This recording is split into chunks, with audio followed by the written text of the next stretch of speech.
ભરૂચના ચચારી મનરેગા કૌભાંડમાં ભાજપના નેતાઓની સંડોવણી હોવાના કારણે તપાસ પ્રભાવિત થઈ રહી હોવાના આક્ષેપ પ્રદેશ કોંગ્રેસના મહામંત્રી સંદીપ માંગરોળા દ્વારા કરવામાં આવ્યા। ભરૂચમાં મનરેગા કૌભાંડ બહાર આવ્યું છે, જેમાં જંબુસર, આમોદ અને હાંસોડ તાલુકાના 58 જેટલા ગામોમાં 7.30 કરોડનું કૌભાંડ આચરાયું હોવાની વિગતો સપાટી પર આવી હતી। પોલીસે આ મામલામાં સ્પેશિયલ ઇન્વેસ્ટિગેશન ટીમની રચના કરી તપાસનો ધમધમાટ શરૂ કર્યો છે। ત્યારે સમગ્ર મામલે કોંગ્રેસના પ્રદેશ મહામંત્રી સંદીપ માંગરોળાનું નિવેદન સામે આવ્યું છે। સંદીપ માંગરોળાએ અંગે જણાવ્યું હતું કે ભાજપ સાથે જોડાયેલા કેટલાક મોટા નેતાઓની સંડોવણીને કારણે તપાસ પ્રભાવિત થઈ રહી છે। હાલમાં તપાસમાં ભ્રમ અને ભેદભાવ સ્પષ્ટ રીતે જોવા મળી રહ્યો છે। ત્યારે કોંગ્રેસ દ્વારા કેસની તપાસ માટે એસઆઈટીની રચના કરવામાં આવે અથવા રિટાયર્ડ જજની અધ્યક્ષતા હેઠળ તપાસ કરવામાં આવે। સ્પેશિયલ પબ્લિક પ્રોસિક્યુટર તરીકે એસઆઈ ધારિયાની નિમણૂક કરવામાં આવે, જે તટસ્થ અને બાહોશ એડવોકેટ છે સહિતની માંગ કરવામાં આવે છે। સંદીપ માંગરોળાએ આ અંગે મુખ્યમંત્રીને પત્ર લખ્યો છે।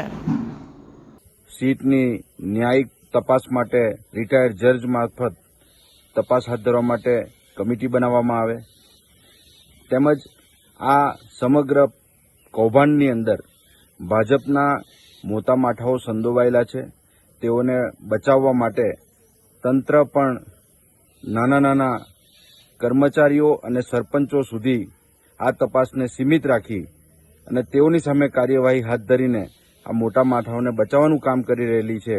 ત્યારે એ પણ સરકારને વિનંતી કરું છું કે આ બાબતની અંદર જો તટસ્થ તપાસ કરવામાં નહીં આવે તો આગામી દિવસોની અંદર ન્યાયિક રીતે પણ આ પ્રશ્નને લઈ જવામાં આવશે અને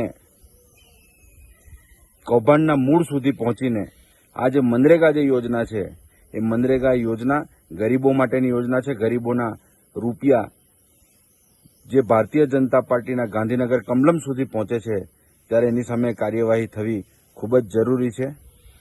આ બાબતે સરકારને પુનઃ વિનંતી કરું છું કે તાત્કાલિક સરકારી વકીલની સ્પેશિયલ સરકારી વકીલની નિમણૂક કરવામાં આવે, સીટની રચના કરવામાં આવે અને નાના કર્મચારીઓ અને સરપંચો સુધી આ તપાસ સીમિત ન રહે, પણ જે પડદા પાછળના મોટા કલાકારો છે અને એ સીધા સરકાર અને ભાજપ સાથે જોડાયેલા છે, એમનો પર્દાફાશ કરવામાં આવે।